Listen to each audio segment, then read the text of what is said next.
we are talking about accuracy and intuition in the context of translating Mahamudra texts. The microphone may not be on.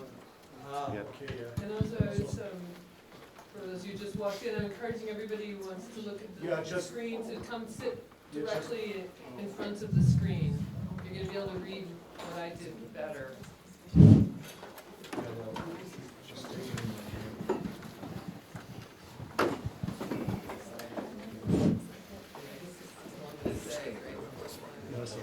What did our common guru always say? Sing a song.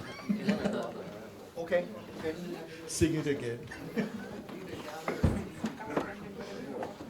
Yeah, so welcome everybody to this Mahamudra panel.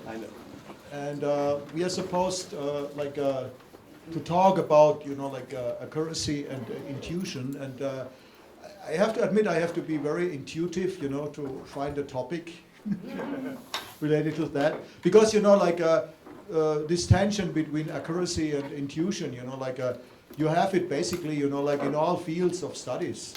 I remember, when I was at high school and there were very difficult mathematical equations to solve, your brain was smoking and you did all this rational analysis, and then you just went for a walk or you took a bath, a hot bath, and all of a sudden, you had the solution of the equation, and all fell into its place.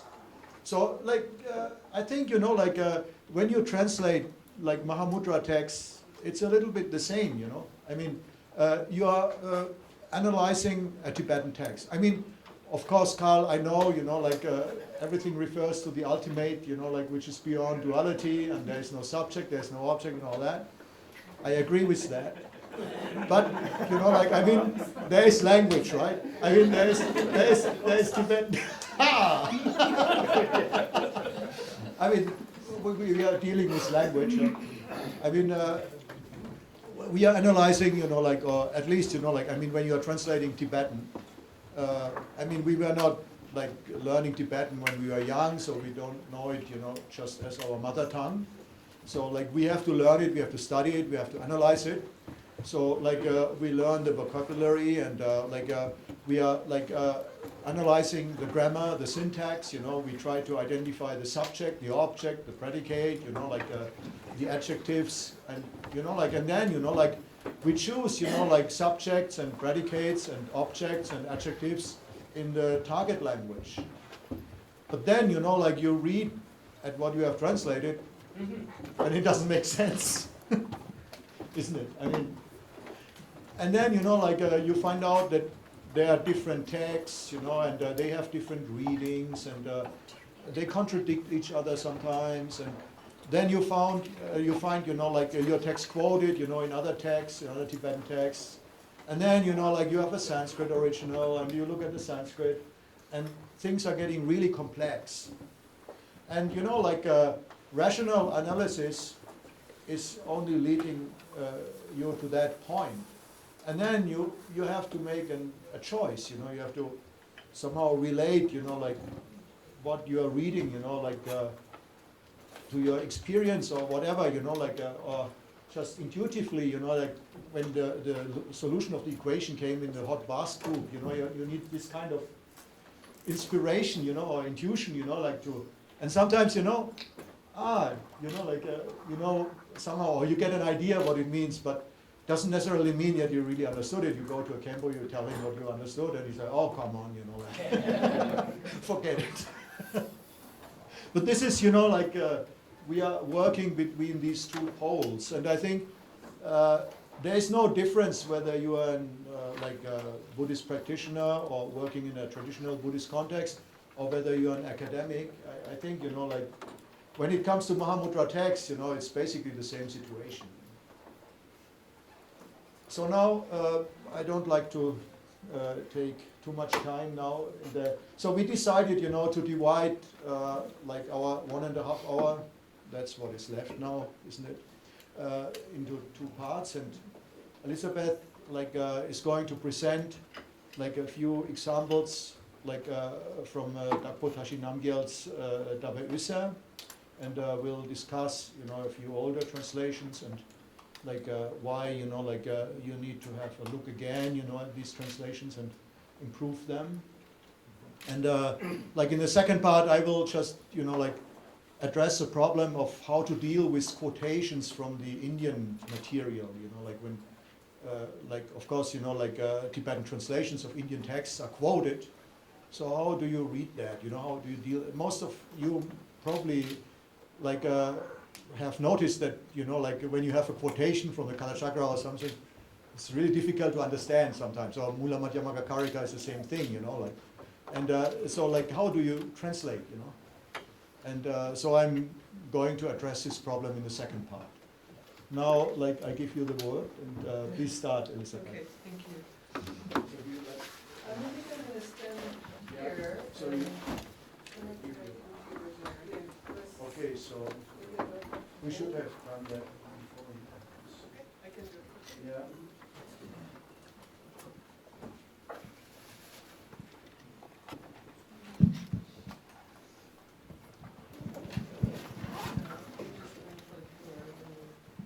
So we have to unplug mine. Yes.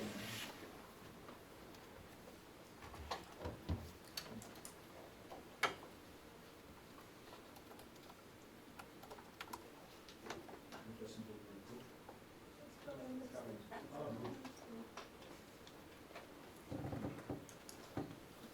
So, as I've said, I think I will increase this screen size, but I think those of you sitting over here are going to be able to see better if you're sitting right in front of the screen. That's my thought. You might want to do, I apologize that I didn't do a PowerPoint, but I'm not very good with those, so we're going to try with a PDF file.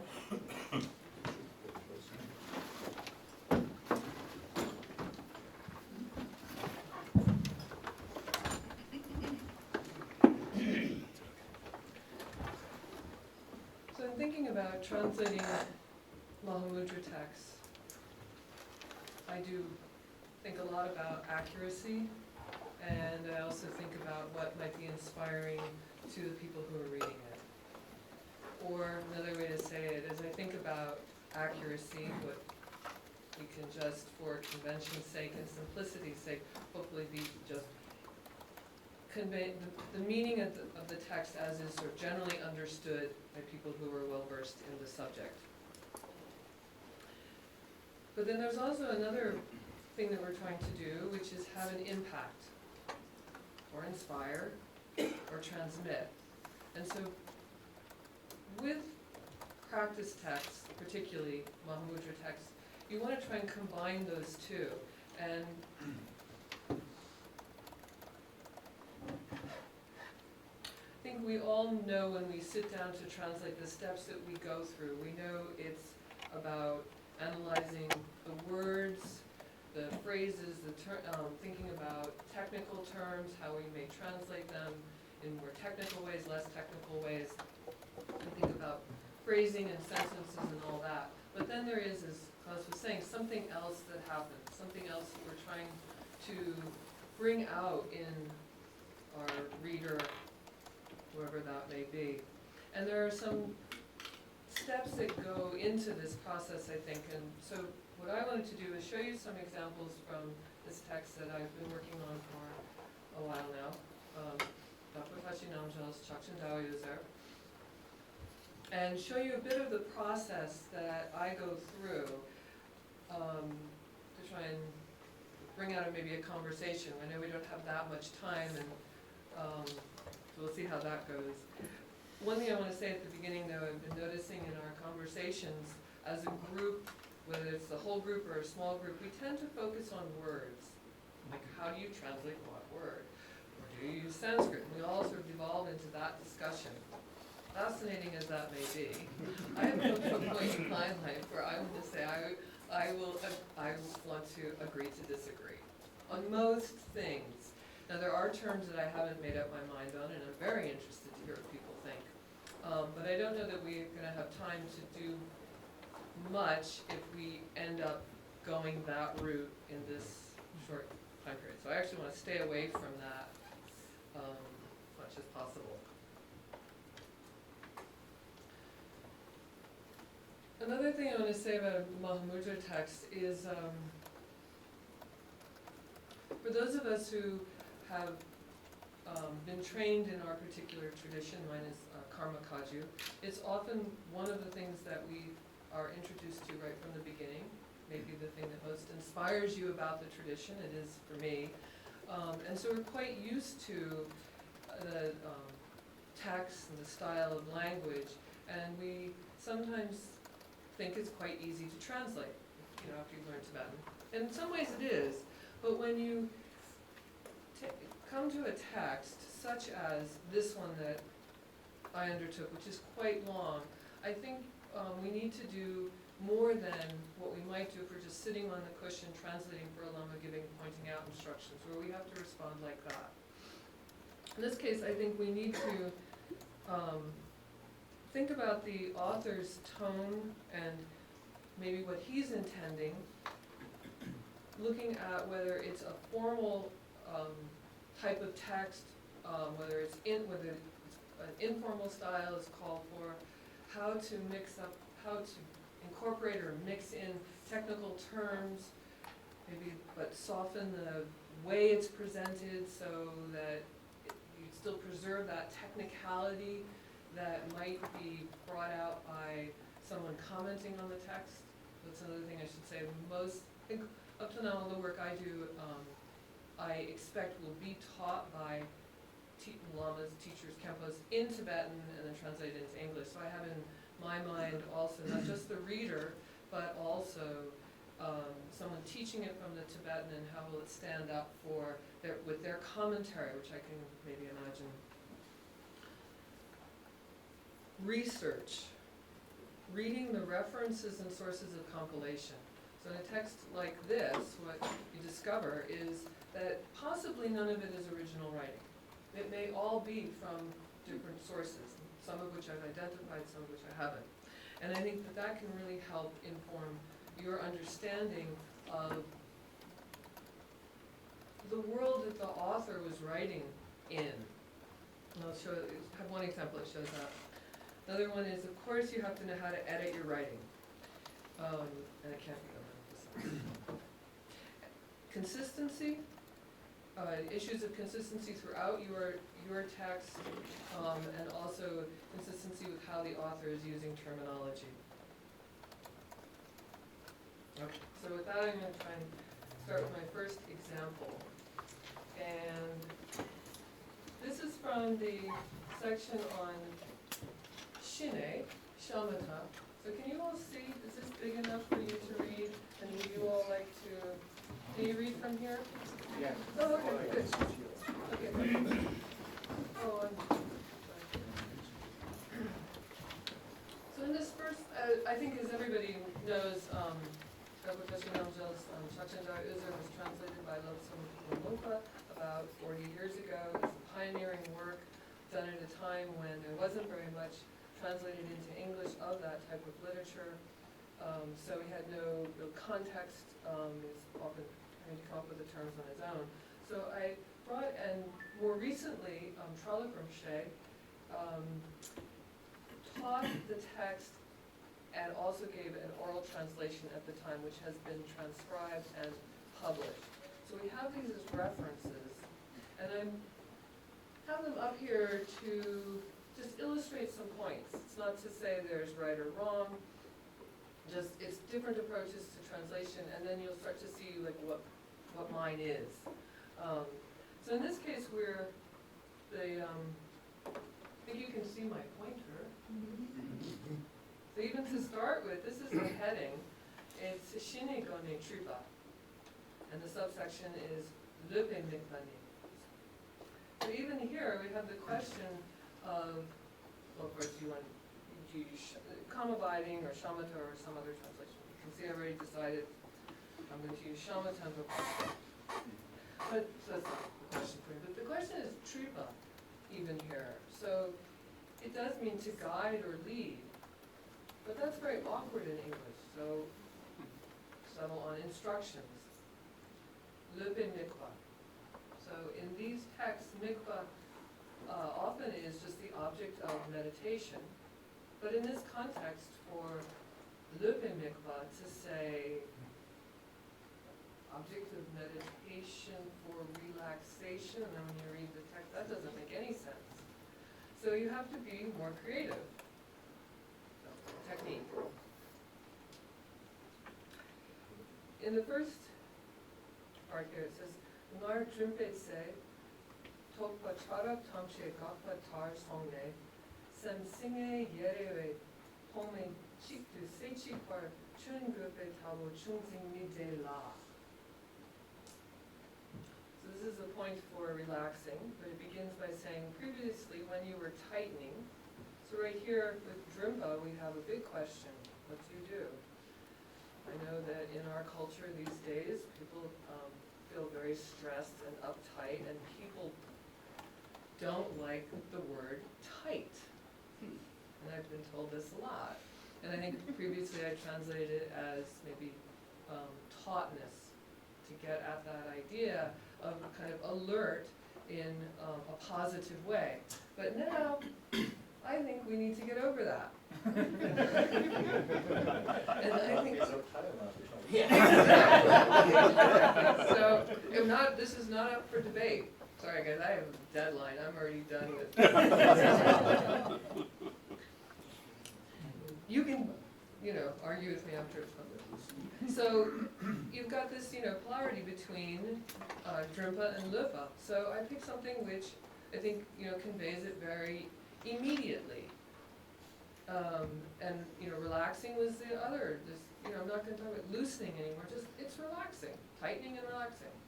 So previously, when you were tightening, once all coarse and subtle thoughts seemed to stop, Gakwatar Songye, you were slightly uncomfortable. So going to the end, because you felt as if you needed to press your mind into being a one-pointed state of vibrant, crisp, senge yerewe non-conceptuality.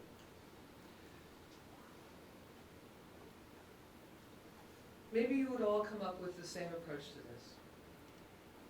And then, so this is going to be very boring for you. But anyway, trying to make some points. In this case, the important point is that we were uncomfortable with conceptuality before. And this I know because this is a theme throughout the text. So I want to emphasize that. So I bring it forward and say you were slightly uncomfortable because you felt as if you needed to press your mind. And that's chumpa. So here's a case where the word could go, a couple of different ways. But I wanted to get something that, had a kind of visceral feel to it. You need to press your mind into being a one-pointed state of vibrant, crisp. And you could senge yere, these are, as we know, these experiential terms. They don't have direct translations. You can come up with whatever you think evokes the feeling tone of them. They all have something that they're associated with, whether it's clarity or non-conceptuality or blankness or relaxation. You can pick what you like. But my translation is, contrasted with what Lalongpa did. And this was actually unintentional, but I feel here that, it's me, that I don't agree with his reading. So he says, up to this time, whenever he applied exertion so as to achieve tranquility. So right there he's added some words. He translated Drimpa as apply exertion. Of course I disagree with using the third person pronoun, of course. He, it's like somebody else, right? So actually that's another conscious decision I made in this text. Whenever I felt that the text was giving instructions to the reader, I always say you. Because I want people to feel empowered that you can do this, rather than one. Certainly not he. Not even he or she, not like it's somebody out there. But this is the process you're to go through. So to go on, he perceived that all forceful and feeble thoughts, it's nice for Tokwa seemed to fade as if through suppression. So that's the Gakpatar Songme.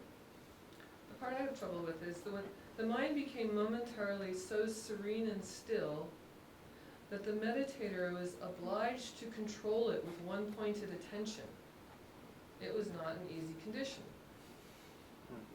So if I were just a practitioner reading this in English, I would think, wow, I haven't heard that before. That you were obliged to control it with one-pointed attention. And I want to also point this out because if you are, a seasoned practitioner, an educated reader, and you come across something that you haven't heard before and you think it sounds strange, you should question it, because it might not be the best way to render that. And this is a case where I look at that and I don't actually question my understanding, although I might run to Lama Tempa at some point and say, what do you think, Lama Tempa? Do you agree with the way I'm reading it, right? But I don't see anywhere where saying Seichi par chun gupa tabu means that you're obliged to control your mind, right? It's more that you felt like, that's the tabu, you felt like you should be doing that. But he then says it was not an easy condition. There's something nice about that, where he makes that a separate sentence, so it has a little punch to it. But he adds in condition, whereas, you might argue, well, it's more like, I don't know about condition, but it's more like your attitude towards it. And then, I'll just round it out with Palak Rinpoche. He said, when you apply exertion to counteract dullness by tightening the mind, all these words he's adding to help the reader or his listeners, you increase the force of your concentration. Because you are virtually blocking out your thought processes and creating a concentrated state devoid of cogitations. Nonetheless, this tightening technique is not as efficient as the loosening one. This is also quite interesting if you were reading the Tibetan text and you want to have a sense of what's going on, but because, for example, just to pick the last bit, Chungzi Mide, I think that's what he means by it's not as efficient. So that's interesting, and as a practitioner, it's also an interesting thing to think about, and it is a theme of the text that, you need to incorporate. You need to be able to practice with thoughts and appearances. This is a theme that comes up again and again, and that if you're able to do that, you're going to be a better practitioner, and you're going to move along well. So I can see it, but there is also something else going on about saying that you were uncomfortable with it. So this, from my take on it, is almost what we really would call a dunjur. Like some teachers' paraphrase of it or conveying what it means to them, which can show us a lot. But as a translator, it doesn't actually help me. Helps me as a practitioner. But if I'm stumbling on the words and wondering, how should I translate chun gupa tabu, I don't find the answer here.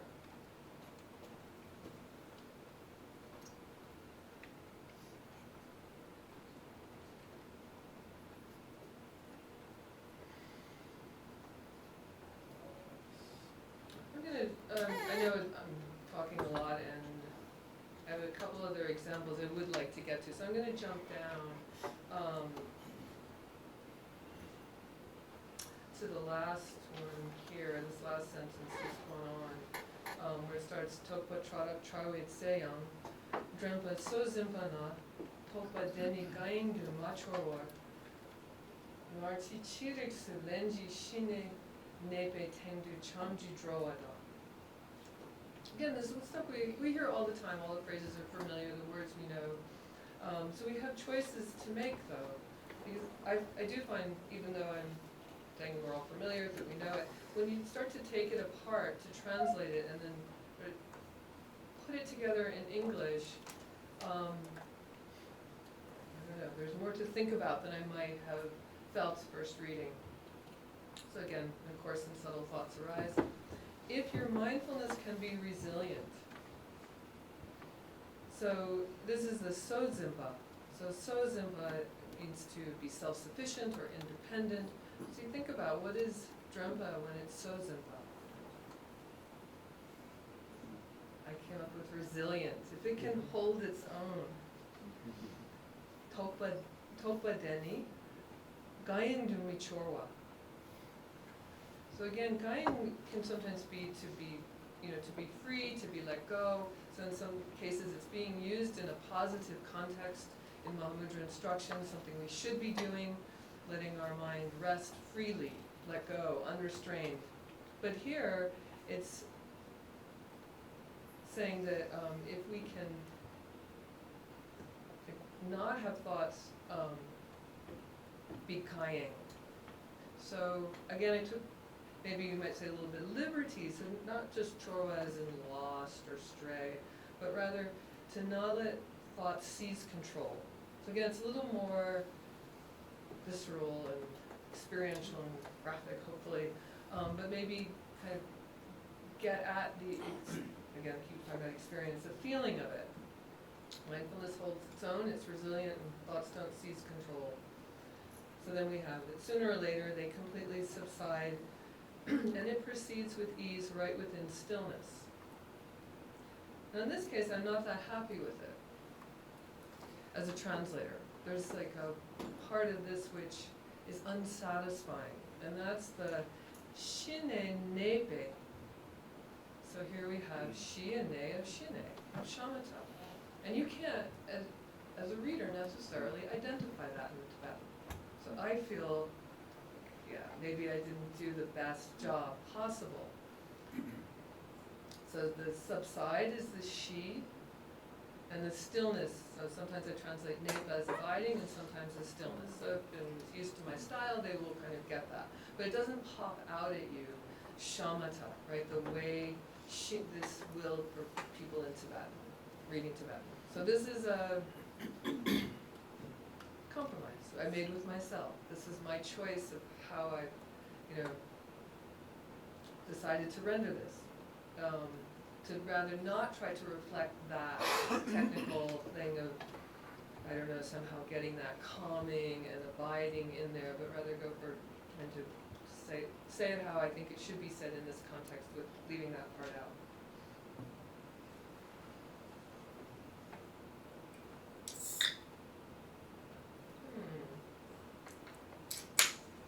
I am going to skip on to my next example. Unless anybody would like to respond with something, I know. I have a silly question. What does it refer to? Yeah, that's not a silly question. Is it mindfulness or it the meditation? I think the it is the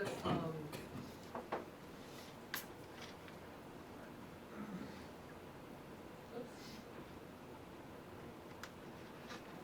Sorry. I believe it's the mindfulness. Okay. Yeah. So I think the subject here, but that is, those are always good questions too. Yes. No, you don't want suggestions on trim tightening? I actually, okay. If you can keep it really short. Really I really short. don't want to delve into this. Could it be a distinction between like tumombe shine and tumomba mayimbe shine? So according to your previous training, like sul trim, the previous discipline you applied during shamatha, you used to do this. Now, because we're teaching you Mahamudra shamatha, you're not going to do it like that anymore. As the general gist of the verse. You used to force your mind into a state of single point of concentration according to the previous training that you had, the previous form of discipline you were engaging in. Suggesting that Drimpa I don't know the larger context of the verse, so but I'm just wondering if that's what that really means, that nga shrimpe tse, according to how you were trained previously. Sorry, so this is again pulling things out of context. There's two techniques that are needed in shamatha: Drimpe mikva and Löpe mikva. Yeah, so this is a theme that comes through, so you have to know how to balance those two. So they're translating Drimpa as training. You have lost all the meaning of the type of training you're supposed to do. Yeah. Do you alternate trim and glue? Or is it? Do you sometimes trim and sometimes relax? Yes, sometimes he does actually, in the training you do, and then you learn how that you blend them together. Yeah, yeah. So it's actually, it's really nice instruction. Here. So I'm having trouble scrolling. This is why people use PowerPoint, right?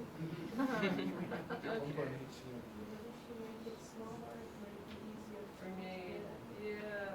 So the next one I want to do is to try to, let's do a very like small, a small thing, but you know, translators, most of what we spend our time doing are like details. So this was kind of a fun one for me. If it can make it fun for you.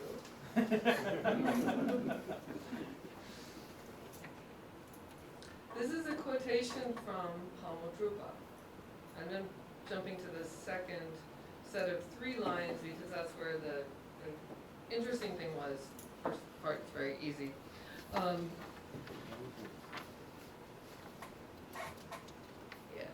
you can see well enough, or should I take it up one?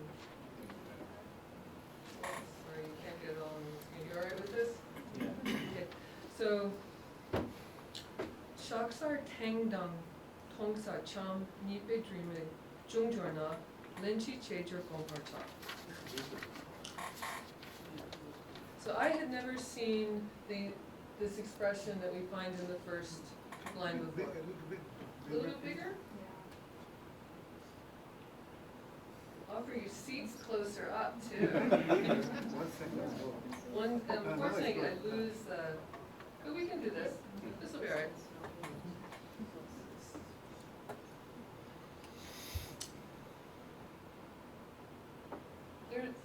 So a couple of things here.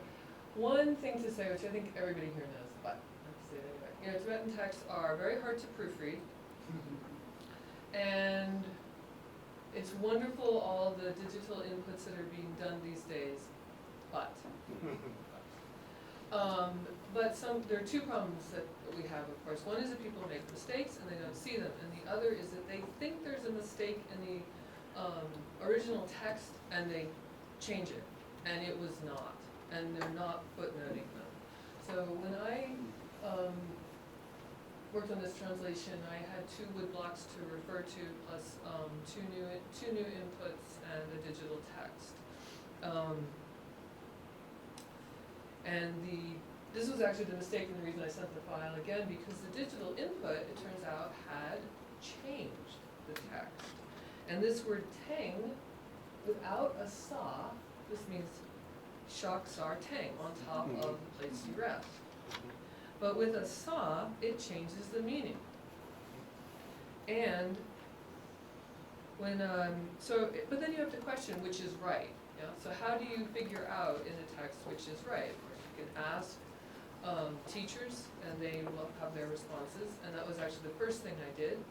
And Sringutuku, and he said he thought that it was teng with a sa at the end, and that this was related to the word la ta ta ta ma teng, which means stupor, and this is borne out actually in my textual research. So I was fortunate to have a digital Unicode searchable Sungwa Mahāmudrā, so I could search on this, and I found the quote in his text, but there it also doesn't have the sa at the end, as you can see, right, which would make it shaksar teng, like on top of the shaksar.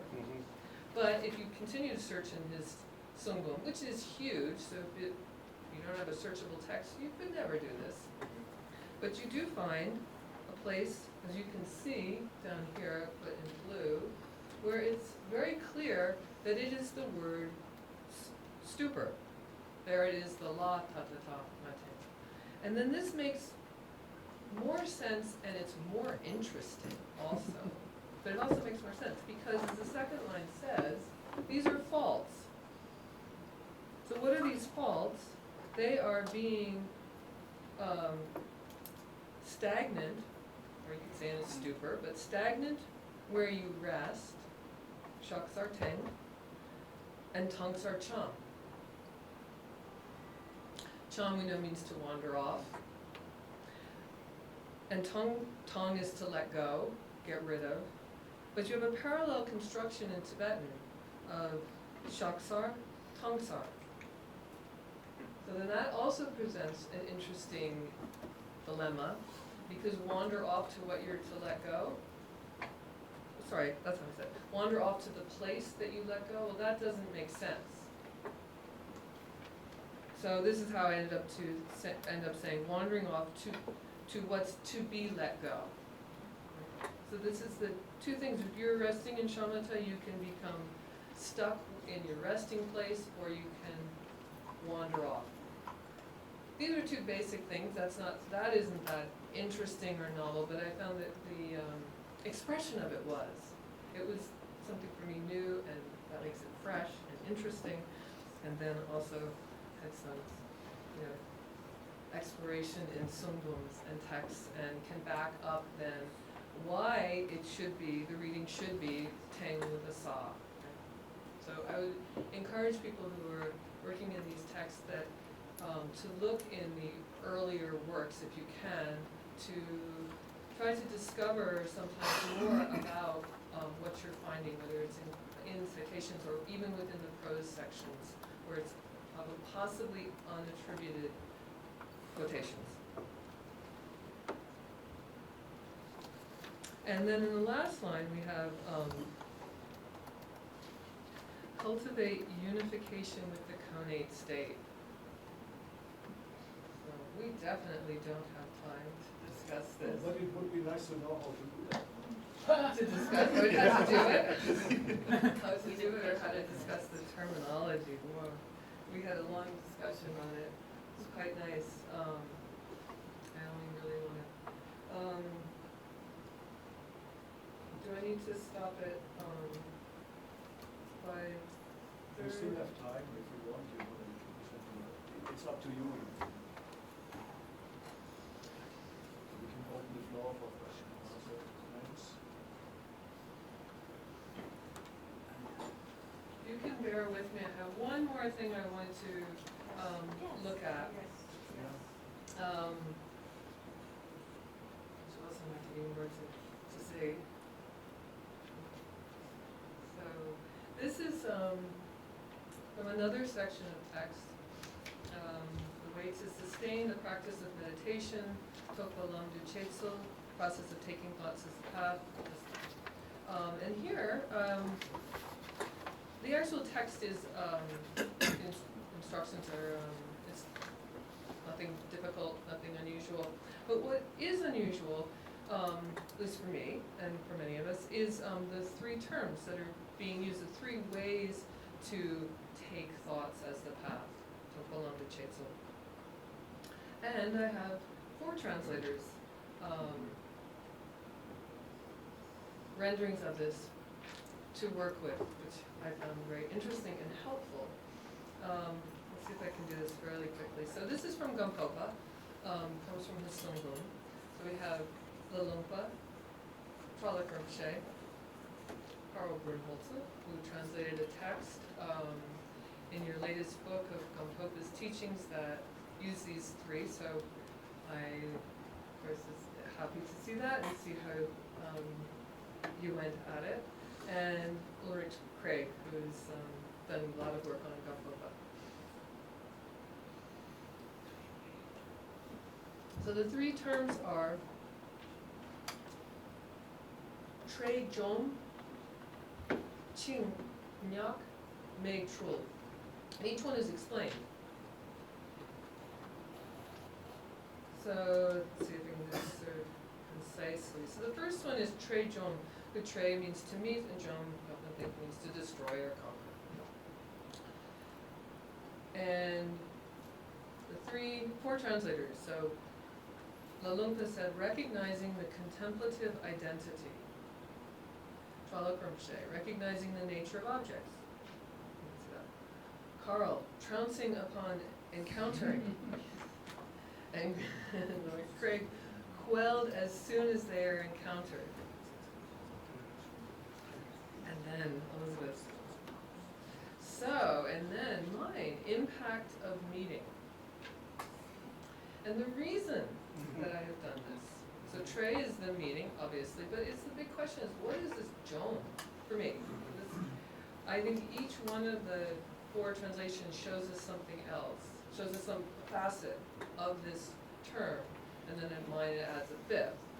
So, just to keep this short, I'll just read the English. This is presented from the perspective of those who are slightly familiar with post-meditative attainment. The analogy is a recognition that occurs when 2 longtime friends or relatives meet directly on the road. It happens immediately. They don't need to examine each other to decide whether it is that person or not. It's the immediacy of this. Similarly, the very moment a thought or appearance arises, it is free within the unborn mind. There's no need to examine it. And it's the immediacy of that that led me away from translating jom as destroy, or quell, or trounce, which is very unusual for me. I usually, try to keep, just pay some to look reflective of it, and in this case, I feel impact is that jom.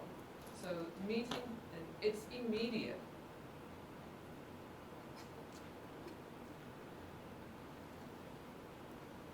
I'm going to go through all 3 and then we can stop and then you can critique. And skip over the next one is, I found was even a harder one to work with. Chinyak. So, running after, subsequently pursuing. Must subsequently be pursued. Interesting, Charlotte Rinpoche said, recognizing the state of awareness, and Lalungpa, reviving the awareness of intrinsic reality. So this is presented from the perspective of those who are not very familiar with post-meditative attainment. The analogy is that of snow melting and becoming water when it falls on a hot stone or a lake. In the same way, even though when a thought arises, at first our mindfulness decreases and we are slightly distracted. If we then look at whatever thought or appearance arose, it will immediately be of one taste with the unborn mind. So here there is a process.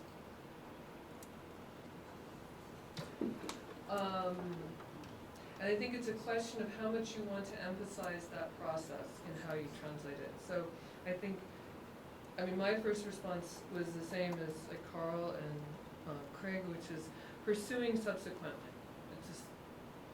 It has to be that, right? And there are other cases where we see the term like that, and that's what it means, something following after something. But here I felt again that there was a sense of it being automatic, and one of the reasons that I think to support this are the quotes, like we have from Saraha of a crow flying from a ship, and it circles and circles and it comes back, because it has nowhere else to go. So it's choiceless. So I went with that sense that I felt was there, that it was going to naturally happen. So that's what I had as the after effect. That's what happens when, snow falls on a lake. It just automatically happens, that it melts. So when a thought arises and you look at it, it just automatically is one taste with the unborn mind. But again, these are choices I'm making, and it has an interpretive quality to it. And the last one, the matral. So, there you go. So we have lots of good options. Proliferating out of nothing, which I like this one too. Entertained in spite of being non-existent. Chalak Rinpoche is remaining undisturbed by activities of mind. And Lalungpa, sublimating recreated afflictions. So, and you can see why when you read the text, you know, it says, so this is from the perspective of those who are very familiar with post-meditative attainment.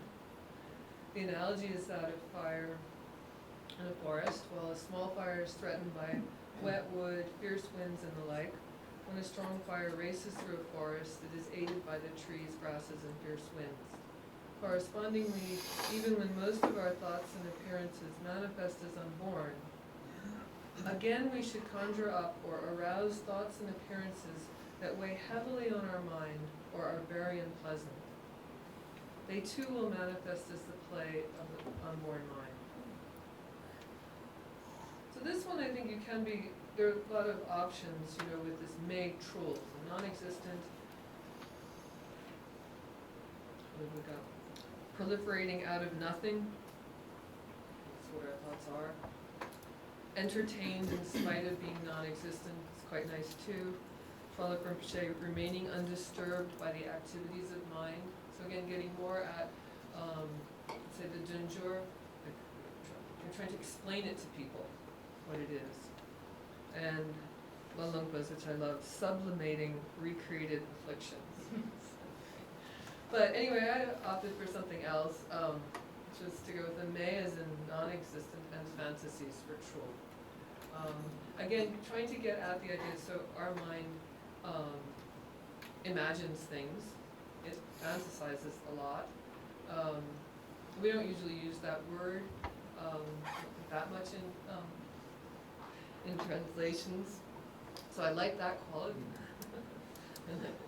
I like that quality too, but it also, again, pointing people back to the fact that I mean, these things don't exist, right? So we don't take our fantasies to be usually real in the same way we take everything else to be real. So that was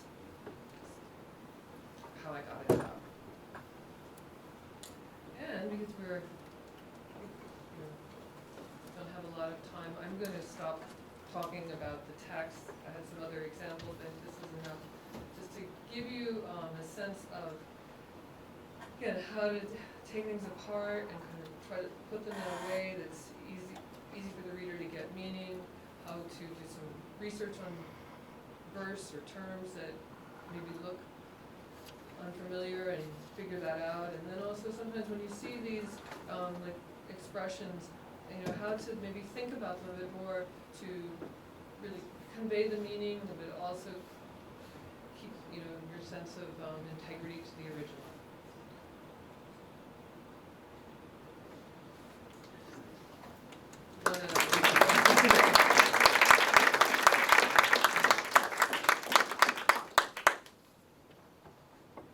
Anything other than debating with me about the way I translate terms, except maybe the last ones. Yeah. I just wanted to add that in terms of those last three terms that you were mentioning in Karmapa's text, Yeah. Karmapa also says that he actually received those from one of his Kadampa teachers, Yeah. which is quite remarkable, I think, because usually you don't associate Mahāmudrā teachings with the Kadampa lineage. And it's even more remarkable that there are many more texts of Mahāmudrā instructions in the Kadampa tradition as they became available through the recent printing efforts of the Kadampa writings. So it's a very interesting connection, I think. And you can actually trace those back to the transmission of the Uttara Tantra from India. Those three terms? No, but the Mahāmudrā teachings. Yeah. And it's also a good point. I mean, this came from Karmapa, which already makes it early, but that also presents other, you know, issues of translation, of looking at text and word use that comes from that period of time. And, you know, to think about it a little bit more. Maybe.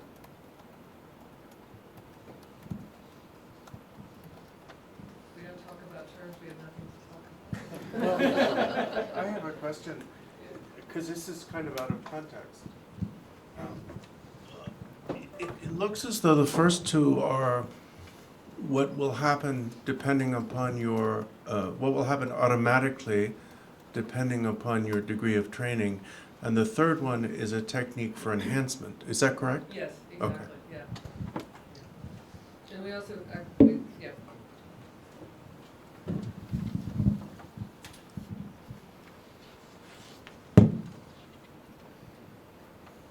shall we continue then? Yes, we will continue switching, yeah, yes. Yes, please, well, you can say it while we're switching, yes. I was just thinking, because in the first two words you said those who are familiar or not so familiar with the post-meditation or whatever Yeah, word you used. yeah. I was thinking maybe it means those who are still familiar with what they meditated even during post-meditation. Because familiar with post-meditation, I'm not sure what that means. Like, I think it's more a sense of it carries over into the the familiarity with the Mahamudra meditation carries over into the post-meditation. I think that's a good point, I'll look at this, but I think what it means is we're familiar practicing during post-meditation. Yeah, that's that exactly what I mean, yeah. Yeah. But that comes only due to previous Yeah, familiarization. Like, you're not strictly familiar with the post-meditation as such, but you're familiar with the technique to apply through post-meditation. Anyway, we can talk about that later. yeah, I look at it. Oh, I'm sorry, no, we need to switch the, to switch over here. Yeah.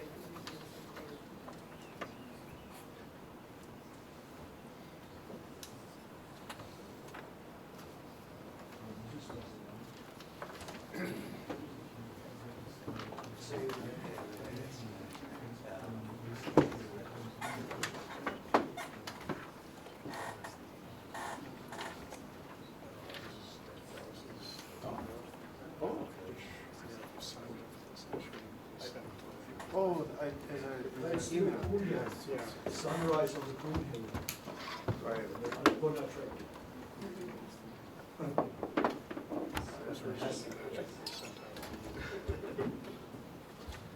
Gorepani it was raining all night, and I thought it's no point, walking up to the Green Hill.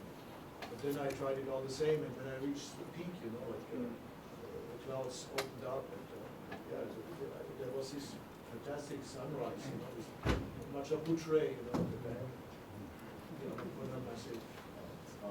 Anyway, I just try to entertain you, So, yeah, so first, I have chosen an example, and I think I have to explain, why I work on such material, because I have long been interested in Shentong, and it is said that Yumowa Mikyo-dorje was one of the first Tibetans who propounded Shentong, or a kind of proto-Shentong, and he composed 4 different works, the 4 Seldrons, and one of them is the Chachen Seldron, the lamp of Mahamudra, and I was always pointing, out the importance of these texts by Yumowa to my students in Vienna, and so Casey took up, one of these texts, the Chachen Seldron, and she gave a paper last year at the Internationalization of Tibetan Studies conference in Bergen in Norway. And when we finished, your paper, you had this question of this quotation, yeah, and so. I have to also acknowledge help to Casey who was in constant communication with me and contributed some very interesting ideas and thoughts, and there was also I was in email contact with Nancy and David, I think rightly, I'm not sure, are you here? No. Anyway, oh, hello. Well, I have to thank you so much. It was fantastic. You gave me so much information. In this email. So you will see that I have incorporated something. So so with that said, I jump into the quotation itself, and now the Chachen Seldron, it starts, by saying that Mahamudra must be taken in terms of the extraordinary pith instructions of empowerment. So you see, we like all of a sudden like come to different Mahamudra waters here. You know, it's not so much like this Kadamba, you know, like Sutra Mahamudra type, but we are discussing here like Mahamudra in the context of empowerment. And I don't know whether you had time to look at the verse. Anyway, this is like what you get, you know, like from Yumova Mikyo-dorje.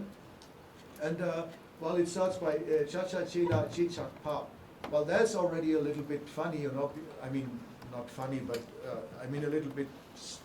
I had my first question already, like passion to Mahamudra. So what does that mean? Why do you have passion to Mahamudra? And then, you know, like you have this term gyutun lekye deva kang, yeah, which is like well, bliss, you know, deva, which has arisen from the gyutun normally translate as nishyanda in is a translation of nishyanda in Sanskrit, and it is normally that which accords with the cause. But you know, like according to the Sanskrit, you know, the gyu, you know, like is not understood as a cause, but as a flow, as a stream. So what accords with a stream, which is similar to a stream. And we find in the Chatur Mudranvaya by Nagarjuna also like explanation Satrisha Shyandaha Nishyandaha. So a similar stream is an outflow, or a similar flow is an outflow. And you have this term quite often, like also like in non-tantric literature, like for example the Sambhogakaya, or the teaching of the Buddha, is considered to be an outflow from the Dhammadhatu. You know, so you have this Gyutunpa or Nishyanda used. And in the tantric context, it's normally referring to the exemplifying wisdom, or the exemplifying bliss in the third empowerment, like which is artificially created through yoga techniques. I don't want to go into detail here, but you know, like this helps you, you know, like to identify the goal of Buddhahood and lead over to the fourth empowerment, like where you get the real realization of ultimate bliss. So you generate a kind of exemplifying bliss, which, with the help of which you reach ultimate bliss. So this Gyutunpa normally refers to that. Yeah? So like we have like in the first line something like, what has arisen? I take the Kang, you know, like in this way, which you can, because you know, like in Tibetan translations of Sanskrit texts, the relative pronoun, you know, like can remain somewhere in another place, you know, like where it was originally in the Sanskrit. So you can, you know, like move the relative pronoun. And we have another version of this verse where the relative pronoun Kang is in the right place, which supports my reading. I come later to that. So what has arisen from passion for the great mudra, i.e. Nishyanda, or exemplifying bliss, is ultimate bliss. Yeah? And then it continues, Kanchir Gyutin Nitu Chur, because he, Chacha Chenmu De Wanko, because he, De, yeah, who is empowered by Mahamudra, realizes the he, you know, in the fourth line must be deleted. I'm sorry, I forgot, I changed the translation. So like, because he who is empowered by Mahamudra realizes or becomes the true nature of Nishyanda. And this is, feels a little bit like complicated, you know, like because Gyutu Ni, you know, like as a true nature of Nishyanda, you know, like it's a kind of ad hoc solution, you know, of the problem that, you know, like you cannot, you know, like have exemplifying wisdom or bliss as like the final goal, you know. So yeah, I took the Ni as an like a abstract suffix, you know, like chu and chuni, you know, so like the true nature. But that would be just, you know, like a solution which is disputable at least. But it points to a problem, you know, we have here. And we come to that later. And then, you know, like we have Kyopa Tamche Kietsema. She, look at the feminine endings, i.e. Mahamudra should be known as Prachapati, and I have used here the feminine form of Prachapati.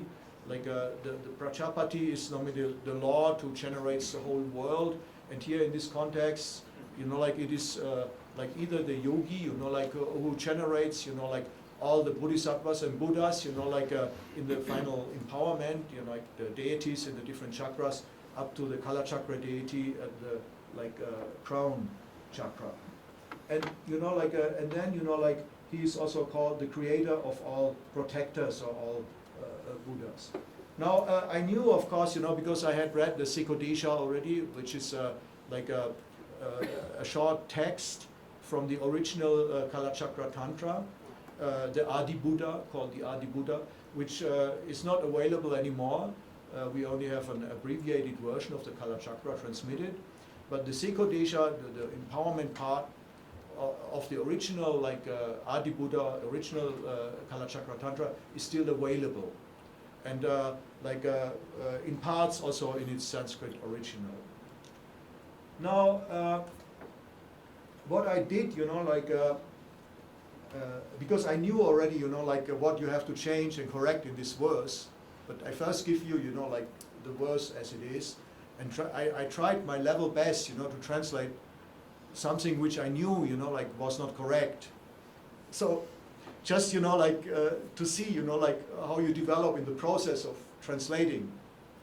Now, like I made an experiment. I went like to Ling, you know, and Karmapa, he's an old friend of mine, and he's a specialist in tantric studies. He studied under the late Pekiel, like who was a tantric master from Dea Gompa in Nangchen in Swayambhu, and so like I told him, look, like I show you now a verse, you know, like, and there are some problems with it, you know, but just, you know, let's, for the sake of an experiment, you know, like read it and explain it what it means, you know. And then later I gave him all the other background information, but I just want to show you, you know, the different steps, you know, like of like unfolding the meaning of a quotation like that. Now, like he first of all said, well, Mahāmudrā here means, you know, like it's not the normal Mahāmudrā, but this is rgya or lekya. So it's a Karmamudra, or like a female like personification, you know, like of Mahāmudrā, a rgya, or also like a Vishwamata, the female like consort of Kala Chakra deity. Now he says, you know, Deva in the second line means, you know, like Detong Lenkye Yeshe, which means, you know, like we are talking here about ultimate bliss, you know, like which I have added here already in the in square brackets, based on the explanations of Khenpo Phuntsok. And, you know, like he confirmed, like that Yutun, you know, this Nishyanda, the outflow, or like the concordant, is, you know, like a Chachen Tun. So like he said, well, Yutun means, you know, like to be Tun, or to be in accordance or concordant with Chachen, with Mahāmudrā, but understood as rgya. And also like he confirmed, you know, that this is here Piyeshe. So it's the exemplifying wisdom. Now, like it is first of all, you know, difficult to see how Yumova's version goes back to an Indian Sikodesha text with the feminine form Prachapati. Well, I mean, I have to tell you a little bit, you know, like the context, you know, like there are 4 empowerments, like and like in each empowerment, the yogin who is being empowered attains a certain stage. In the first empowerment, he becomes a child. In the second empowerment, he becomes a young adult. In the third empowerment, he becomes an elderly adult. And in the fourth empowerment, he becomes Prachapati, the generator of all the world, or all everything. And these are all like masculine forms. Yeah. So it is difficult to see like how there was, you know, like a feminine form Prachapati in like a possible hypothetical Indian text, like which like Yumova's like quotation goes back to. Now, like this raises now the question whether, you know, like Yumova was aware of the context, yeah, like of the Sekodesha, whether he knew at all the context. He must have known, you know. But if he had known, like he must have changed, you know, like the meaning here on purpose. And then the question is, you know, like why did he change it? So that's already, you know, like what we gather from the first step. Now, like I'm like providing you like with what we find like in the Sanskrit and in the translation of Cholotsava and Ralotsava. You know, the Kalachakra tradition like was transmitted by two Lotsavas, or the transmission started with two Lotsavas, Cho and Ra. And the Sanskrit like is found in the Amrita Kanika. That's a commentary on the Manjushri Nama Sangiti by Ravi Sri Jnana. And like well, when we look at, you know, like and compare like the Sanskrit with the two verses, like we find that like first of all, the first line is a causal clause. Yeah?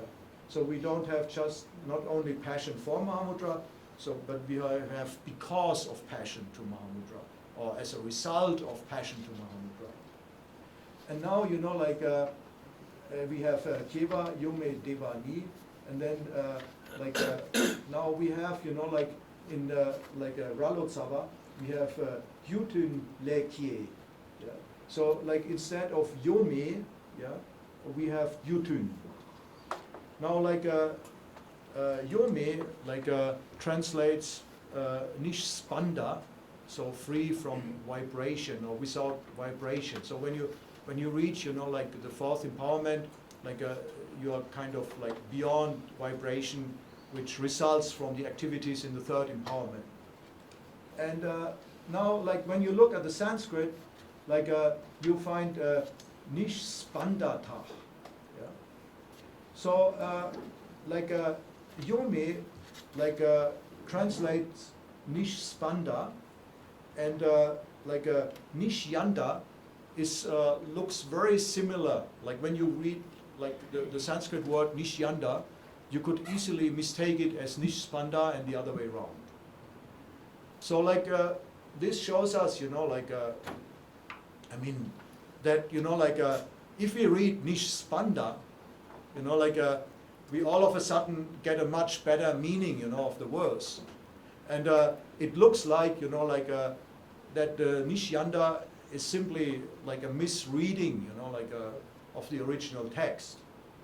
So like that's one important like observation.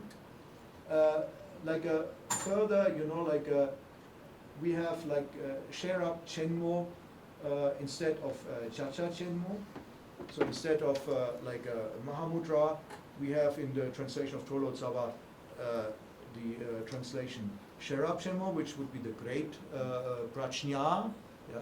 And that somehow supports, you know, like Khenpo Phuntsok's remark that this is not ordinary Mahāmudrā, but this is a female personification of it.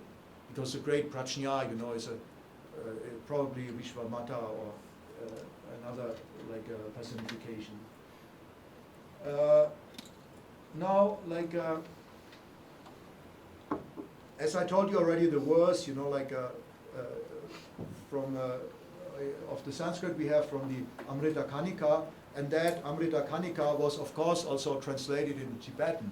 So we have a further Tibetan translation of the same verse, and when we like we have to say that also in the Tibetan translation of the Amrita Kanika we have pe, yeah, in the end of the first line, that further supports, you know, like that we have to read a causal clause because of passion for Mahāmudrā, or the great Mahāmudrā. And then, you know, like we have like Gyutun Le, yeah?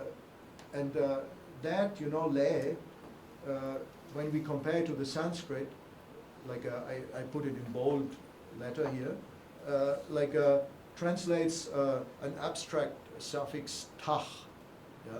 So like that's an adverbial construction. So So it means like something like in terms of, you know, like nishyanda, or in terms of non-vibration.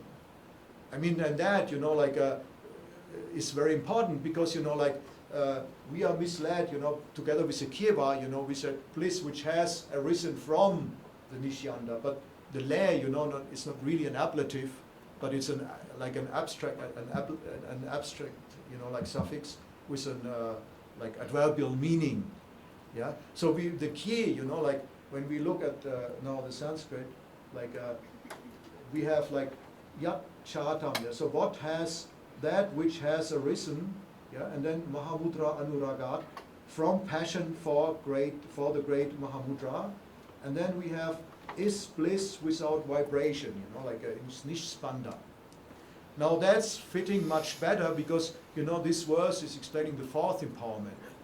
There shouldn't be any exemplifying bliss or wisdom anymore, so like nishspanda fits perfectly here. You know, like, so because of one's passion for the great Mahāmudrā, which is a spontaneous reflection of Vishvamata, you know, like from that, you know, like arises ultimate bliss in terms of like non-vibration. So this is ultimate bliss which does not depend on yogic exercises which involve vibration. Now, like, and then it continues, because he who is empowered by the great prajna attains a state without vibration, you know, like nishspandatam gata. That's also nice, you know, like it fits perfectly, you know, like, because like before we had this nishyanda, you know, like, which is pei yeshe, and we have this pei yeshe ni or something, you know, like the ultimate state of nishyanda. You have seen how uncomfortable I was, you know, like presenting this initial verse.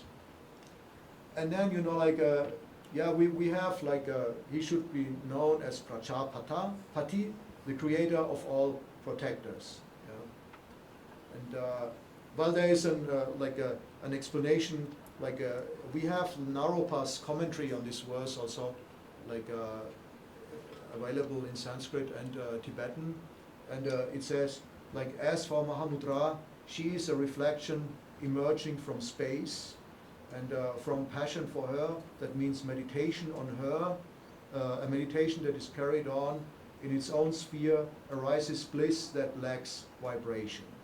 So this is like a very nice explanation, which also confirms, you know, like that the great mudra, you know, like to which you develop passion, basically means, you know, like that you have a spontaneous, like emerging, you know, like manifestation, you know, like of Vishvamata, and your passion for it, you know, is simply your cultivation of her, or your meditation, or your being fascinated, so in meditation for her.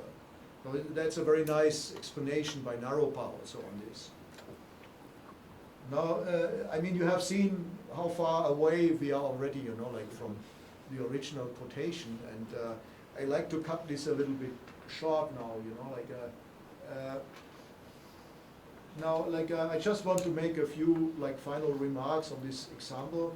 So the feminine Tibetan forms, Kyetsema and Dakpo, shift the agent from the yogin to the great mudra or prajna. She is then the one who creates all protectors, and but you know, the respective forms in the corresponding Sanskrit are beyond doubt all masculine, you know. But on the other hand, you know, like, one has to admit, you know, like, I mean, if you try to go for an explanation of the feminine forms, and Casey is convinced, you know, like, that the context, you know, of the text, you know, of the Chen Sgron requires, you know, to read here feminine forms. And yeah, you could say, well, just to save the argument, like, well, it was not unusual, you know, like in tantric Sanskrit language, that the grammar was violated, you know, like it was just part of this provocative behavior, you know, like you just, you know, like violated the grammatical rules on purpose. And also, you know, like the feminine form is available. I mean, you find it in Echelson Buddhist hybrid Sanskrit, so, I mean, you could go for this line of argument, But then, you know, like you would have to either admit that Yumowa was ignorant of the context of the Sekodesha, or that he, on purpose, you know, like changed the intention of the Sekodesha. Now, how are you going to translate this now?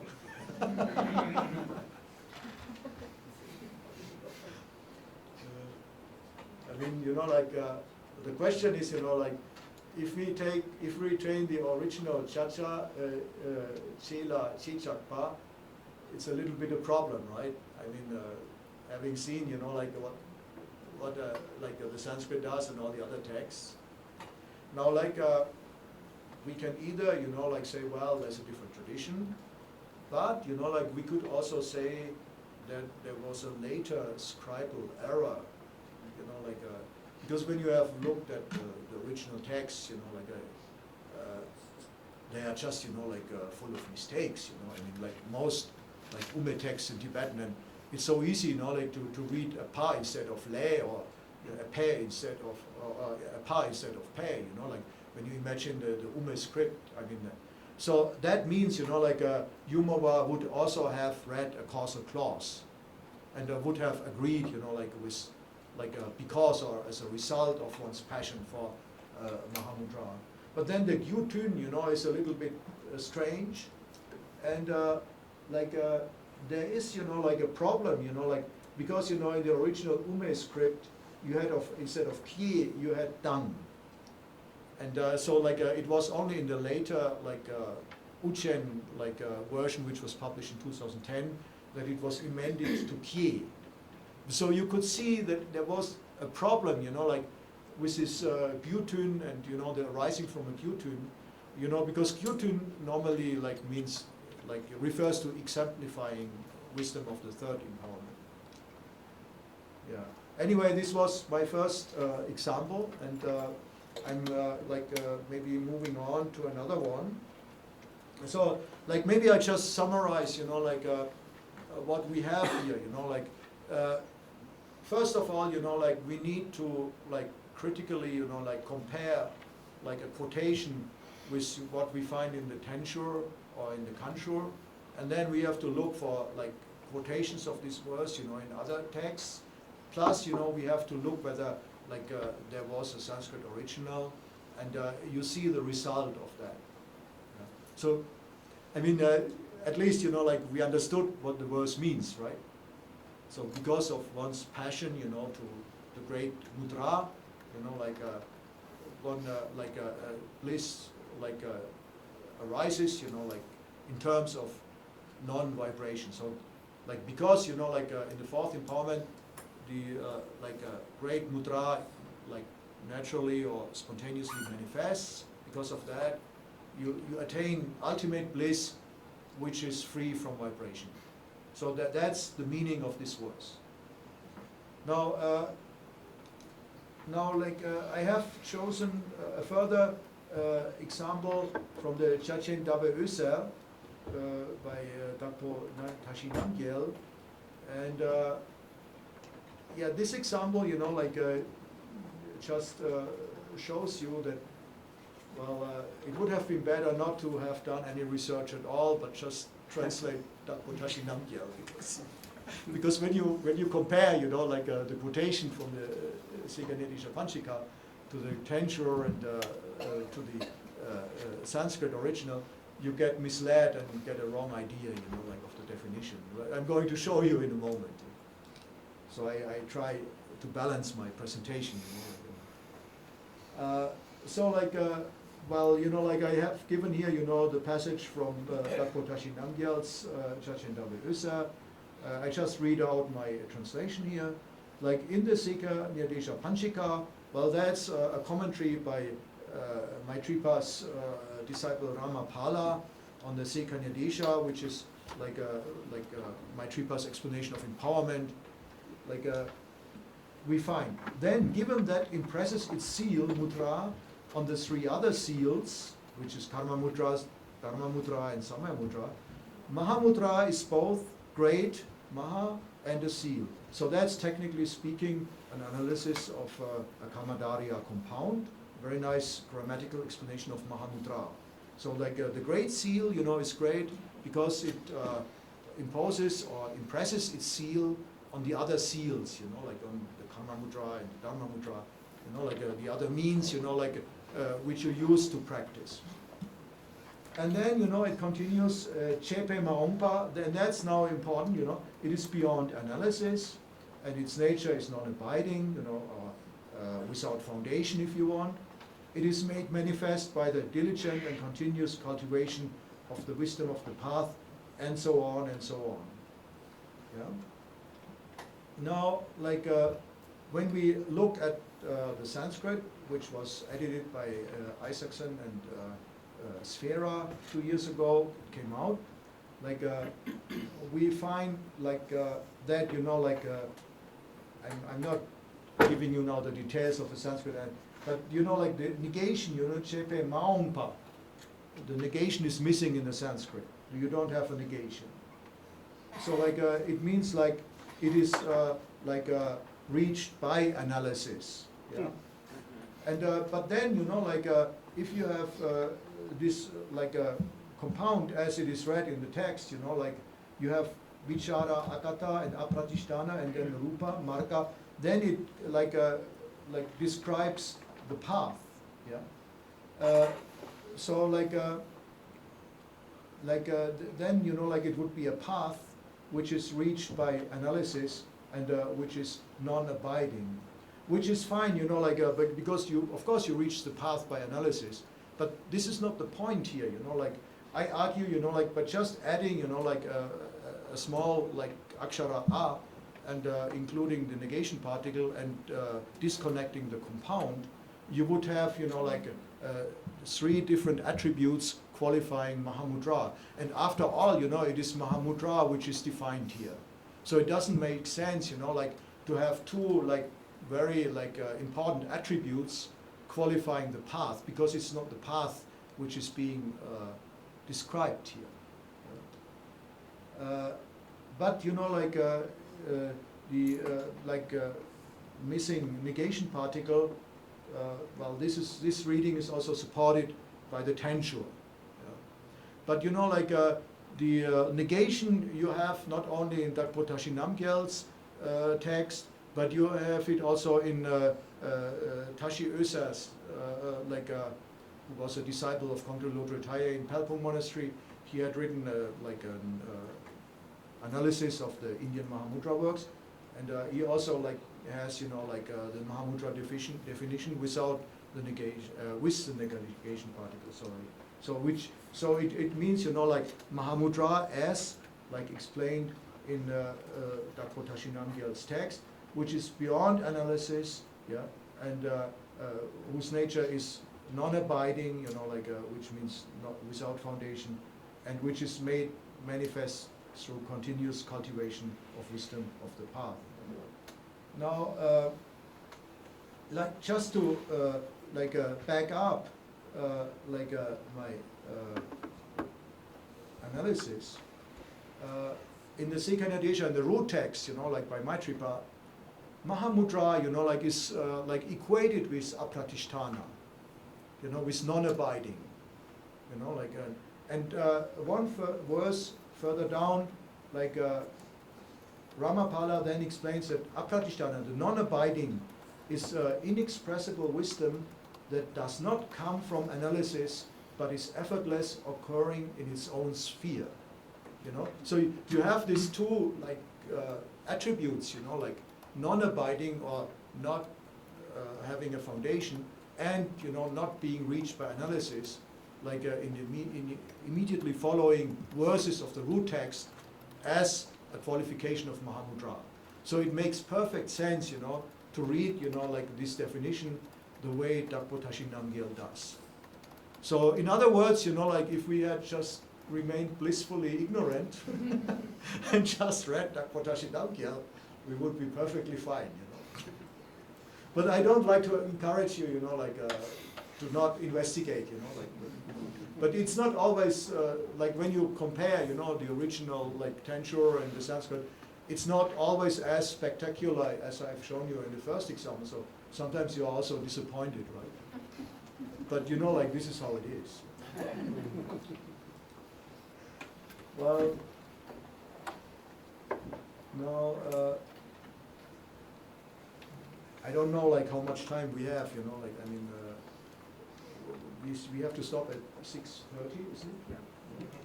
And allow some time for questions. Yeah, should we try some questions? Maybe I just, you know, like, present one more example and then we finish. Okay, you know, like, on page 135, like in the Vajravidya edition of the Dava-Ösa, Dakpo Tashi Namgyal's Mahamudra text, like, we find a quotation, well, the topic is quotations, right? So, like, we find a quotation from Maitripa's Tattvadashaka.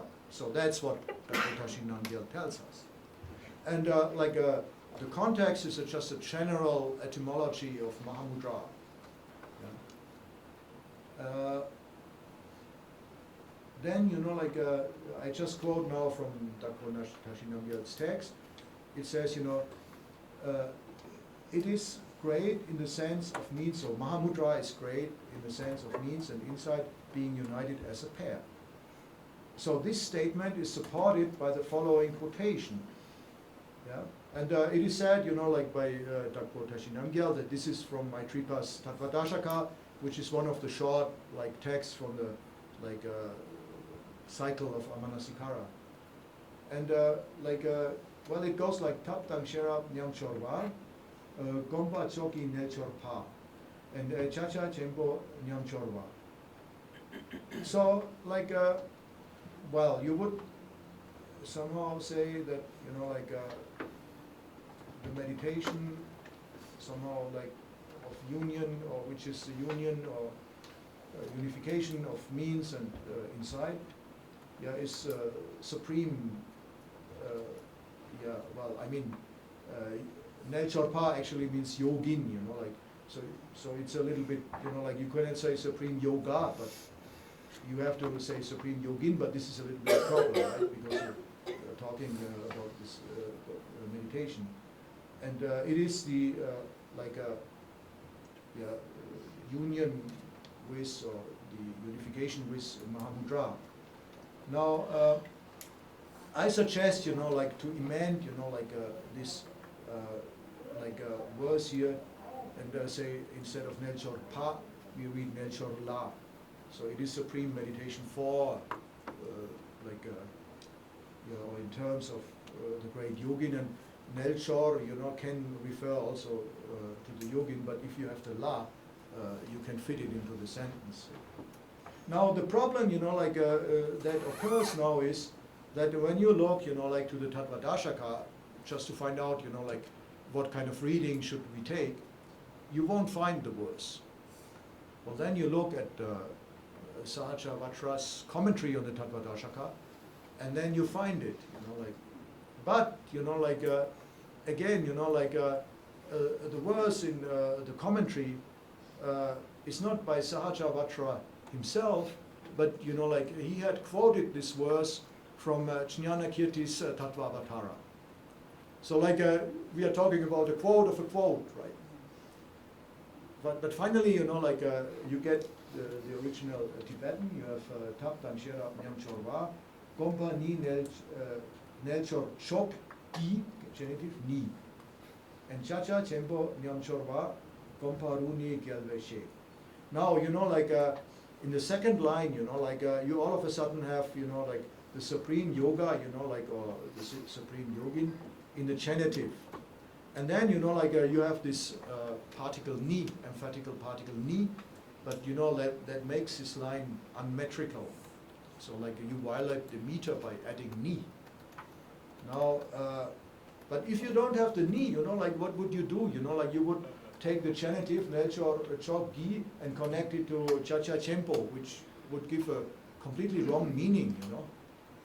Now, I think, you know, like, at some point, you know, some scribes decided just to put in a ni to prevent you from this mistake, and like, accepted violating the meter, which is a big issue in Tibet, you know, like, I mean, you cannot violate the meter just like that.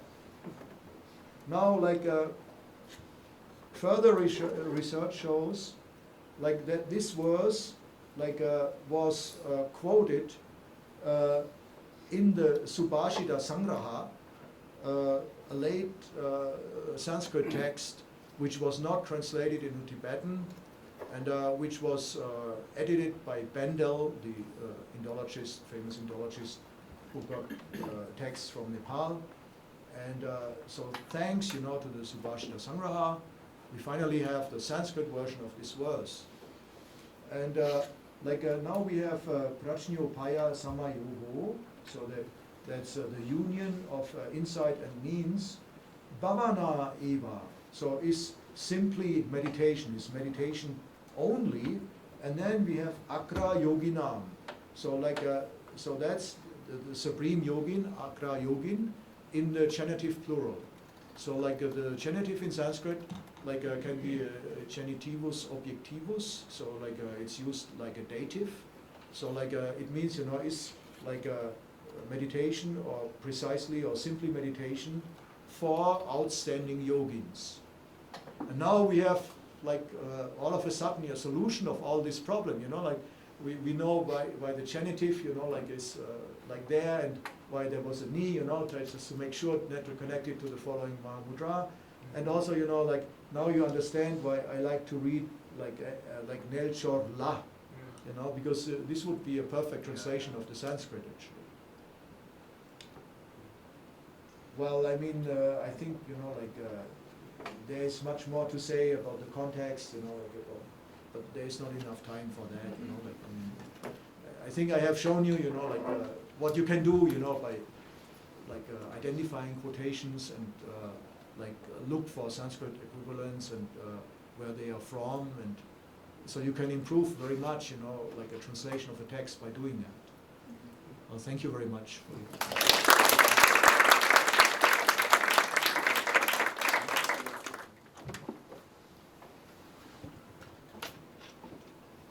Can we ask questions, or are we out of time? We have a few minutes. Yeah. Klaus, who is Can you take the mic? Sorry. Who was Jnanakirti? Who? Yeah, who was Jnanakirti? Oh, Jnanakirti, yeah. Thanks for the question. All I know is, that he must have played an important role for Maitripa and his disciples. And his text, the Tattva Avatara, was later translated, or probably at his time translated in Kashmir by the famous translator Rinchen Sangpo. So Jnanakirti must have been a quite important person in Kashmir, and must have had a very strong influence, on the transmission of Buddhism or Mahamudra in Tibet. And it's quite important because, Jnanakirti in his Tattva Avatara, well, he basically, gives explanations for tantrics, for practitioners on the non-tantric Mahayana path, on the Paramita Naya, and for the Shravakayana. And for each of these three sections, he gives explanations for yogins with supreme faculties, average, and inferior or not so good qualities. Now, in the Paramita Naya, he says, a yogin, is or possesses Mahamudra realization at the right beginning of his vipassana and shamatha, or shamatha and vipassana meditation. And this was quoted by Gölötzava in the Blue Annals, and later on also, or in the Gülama commentary, to show that there was something like non-tantric Mahamudra also in India. And so it's quite important, and I compared also the Subhashita Sangraha, with the Tattva Avatara, and Jnanakirti, he says, well, prajna, it's just the ordinary Madhyamaka analysis, and you reach, at a state where you're free from mental elaboration, you realize emptiness. But the upaya, the method, Jnanakirti says, well, the method is the three types of compassion, which is a non-tantric general Mahayana topic. But in the Subhashita Sangraha, like the author, whom we don't know, immediately jumps to tantric explanation, to tantric upayas. So he quotes, like a verse saying, well, like a mantra in dhyana is superior because of special methods and so on, and then he immediately, starts to explain, the completion stage practice of the Yogini Tantras, and well, I mean, it's interesting, like a Bandel, the text, the Subhashya Sangraha is divided into two parts, like the first, like is explanation of rgya, which is philosophical Madhyamaka. So he published that, in the first paper, and the tantric part he did in the second paper, and he warned the readers, well, this is a specimen of like a degenerated Mahayana Buddhism in the 11th century. And it was like the subject matter is really, like obscene and like he warns the reader, before he continues to read. Anyway, I'm sorry. Some other question? Yeah, I mean, maybe we could talk about it later. It might require a long answer, but we've spoken about the Subhashita Sangraha before, and I have a speculative theory that, we have Drupade Dungnim Pukorjuk and the Amanasikara works. There was a group of Nepalis that put these together and transmitted them as the Indian Chakja Temple, Chakjan Gyashung, right? Somehow, I think the Subhashita Sangraha quotes all 7 of the Drupade Dun. Relies heavily upon them, actually. I am speculating that this is actually another Indian Mahamudra work that may have been produced by that same intellectual culture that was gathering around Maitripa and that Jagnador. Quite a few texts which were not, yeah, that were not quite passed on. Do you have any sense of that? Because accepted by mainstream, Buddhism. But so every text quoted in the Subhashita Sangraha is in the canon, right? So what's wrong with the Subhashita Sangraha? No, I think it just kind of got. It's a perfect doctrine. No, I don't. That's why I'm saying I don't think it was rejected by Tibetans. I think that it just didn't make it there. There must have been a reason why they didn't translate it. It just didn't make it there, I think. But do you have any Maybe they feeling didn't that get maybe it's a Mahamudra text? Is my question. Because you've read through it more recently than I have. Do you have any feeling that it may be I only read a Mahamudra text at I all? only read the Madhyamaka part. I don't know Okay. the tantric part. I would have been interested, but I had no time, So I just did the Madhyamaka part. But it is Yogini Tantra, and so it must be the 4 seals and like empowerment.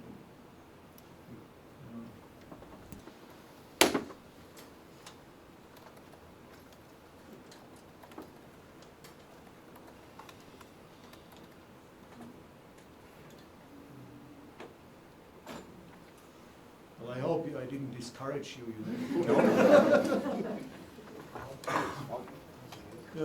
Well, we should conclude then. Yeah, thank you all very much. Thank you.